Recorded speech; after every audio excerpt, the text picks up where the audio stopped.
Assalamualaikum warahmatullahi wabarakatuh. Alhamdulillahirabbil alamin, arrahmanirrahim, maliki yaumiddin, wa bihi nasta'in.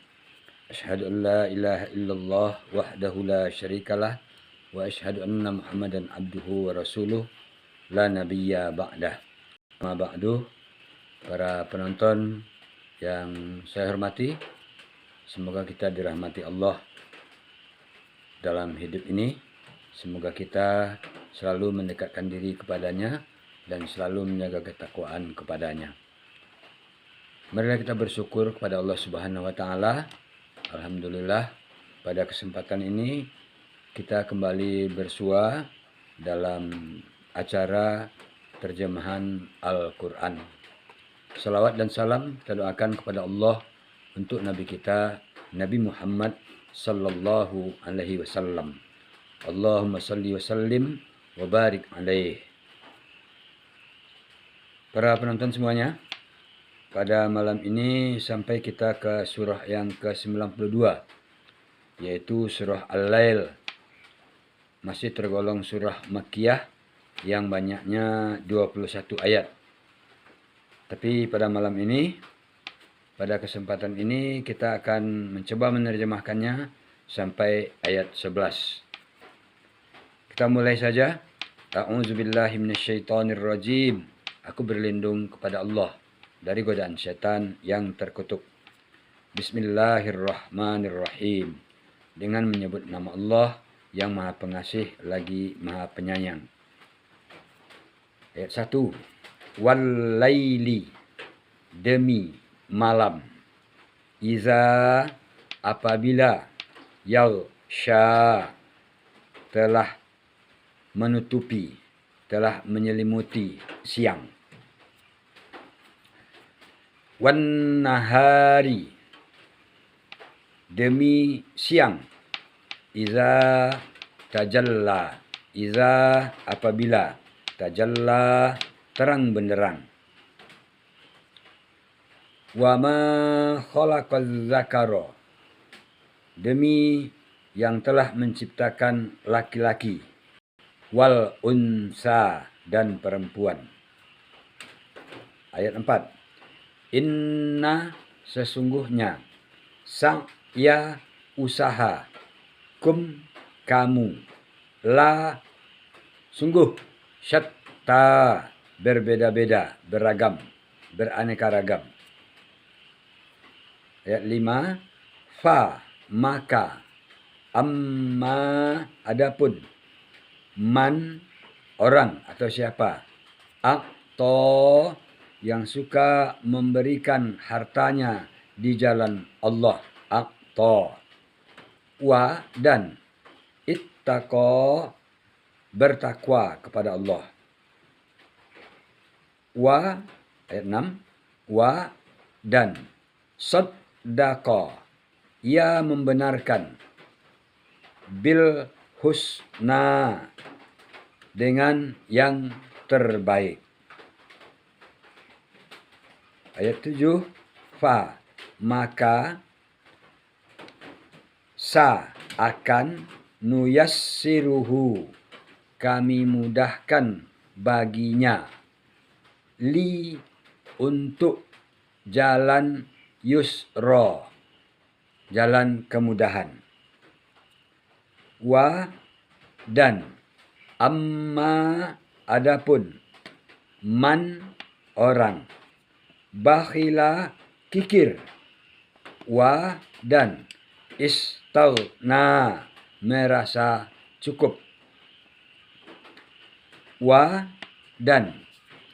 Kadzdzaba, mendustakan. Bi, dengan. Al-husna, yang terbaik. Fa, maka. Sanuyassiruhu, akan kami mudahkan baginya. Lil usra, untuk jalan kesulitan. Ya 11. Wa ma, dan tidaklah. Yu'ni, mengayakan, mencukupi, bermanfaat. Anhu, darinya atau untuknya, maluhu hartanya, iza apabila tarodda, apabila ia telah binasa. Itu ayat 1 sampai ayat 11. Kita ulangi. Wallaili iza yaghsha, demi malam apabila telah menyelimuti. Wan nahari iza tajalla, dan demi siang apabila telah terang benderang. Wa ma khalaqaz zakara wal unsa, dan demi yang telah menciptakan yang laki-laki dan perempuan. Inna sa'yakum lasyatta, sesungguhnya usahamu beraneka ragam. Fa amma man a'ta wattaqa, maka adapun orang-orang yang suka memberi di jalan Allah, wattaqa, dan bertakwa, wasaddaqa bil husna, serta membenarkan dengan yang terbaik, fasanu yassiruhu lil yusra, maka kami akan memudahkan baginya jalan kemudahan. Wa amma man bakhila wastaghna, dan adapun orang-orang yang kikir lagi merasa cukup, wa kazzaba bil husna, dan mendustakan dengan yang terbaik, fasanu yassiruhu lil usra, maka kami akan memudahkan kepadanya jalan untuk kesulitan. Wa ma yughni anhu, tidak bermanfaat baginya, tidak cukup baginya, maluhu hartanya, iza tarodda, apabila ia telah binasa. Saudara-saudara,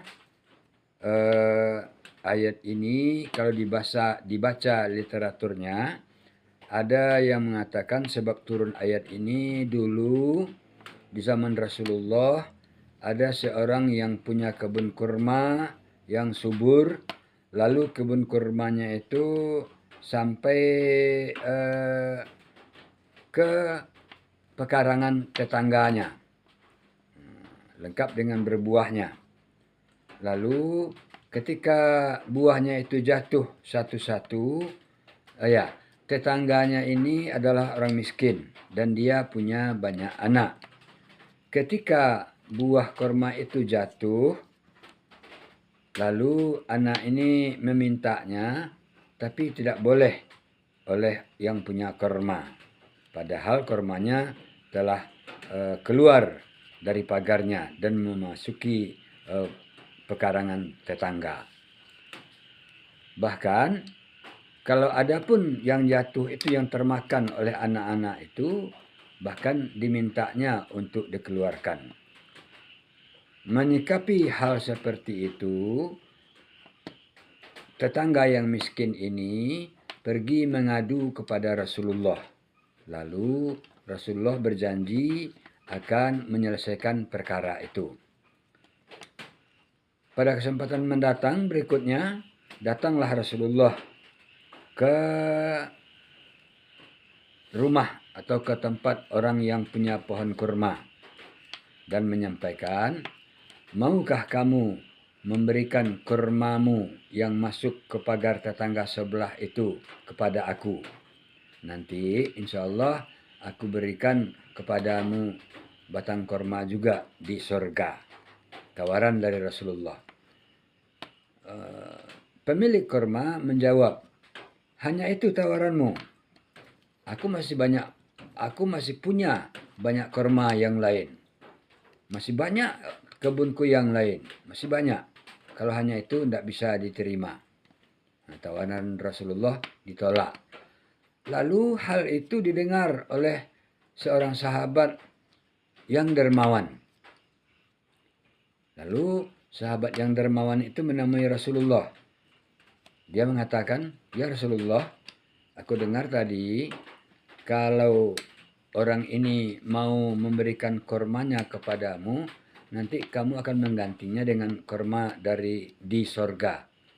Apakah itu berlaku juga untukku, ya Rasulullah, kata si dermawan. Rasul jawab, iya berlaku. Nah, mendengar hal itu, si dermawan ini datang lagi ke rumah pemilik pohon kurma. Lalu tawar-menawar. Maukah kamu menjual kurmaku ini kepadaku? Nah, apa kata si pemilik kurma? Oh, susah itu, tidak bisa itu. Kurma ini sangat subur, buahnya lebat. Ini amat mahal untuk dijual ini. Berapa kamu tawarkan kepadaku kurma ini? Kalau kamu sanggup, ya bolehlah ditawar. Emangnya berapa harganya? Kata si sang dermawan. Si pemilik kurma menjawab, aku mau memberikannya kepadamu, menjualnya kepadamu. Itu yang akan dijual itu yang masuk ke pekarangan tetangga sebelah.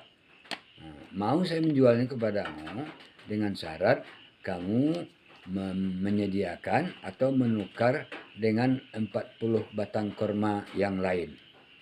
Si dermawan bilang, kamu sudah keterlaluan, tapi biarlah. Aku akan siapkan 40 batang kurma yang lain. Tapi dengan syarat kamu harus bersaksi di depan orang banyak, di depan masyarakat.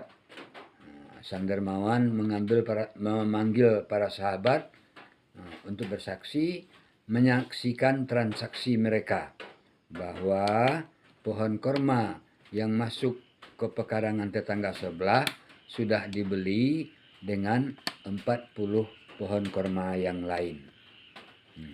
Setelah terjadi transaksi itu, pohon kurma ini diberikan oleh sang dermawan kepada Rasulullah. Rasul memberikan pohon kurma itu kepada tetangga pemilik pohon kurma tadi. Lalu turunlah ayat ini tentang orang-orang yang kikir. Saudara, itu tentang surah Al-Lail ayat 1 sampai ayat 11. Ada satu lagi, husna. Husna itu bermacam-macam juga terjemahan atau artinya diberikan oleh para ahli.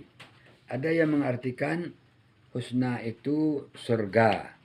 Ada yang mengartikan husna itu salat, puasa, zakat. Ada yang mengartikan husna itu ganjaran atau imbalan yang akan diberikan oleh Allah. Ada juga yang mengartikan husna itu kalimat la ilaha illallah. Namun semua pendapat mereka tujuannya adalah satu, yaitu surga. Nah, ini yang husna.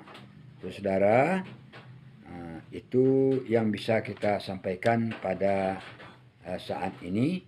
Semoga bisa kita pahami dan bisa kita amalkan, sekaligus bisa menambah wawasan kita, menambah ilmu dan iman serta ketakwaan kita kepada Allah Subhanahu wa Ta'ala. Sekian saja. Mohon maaf atas segala kekurangan. Terima kasih atas segala perhatian. Wabillahi taufik wal hidayah. Wassalamualaikum warahmatullahi wabarakatuh.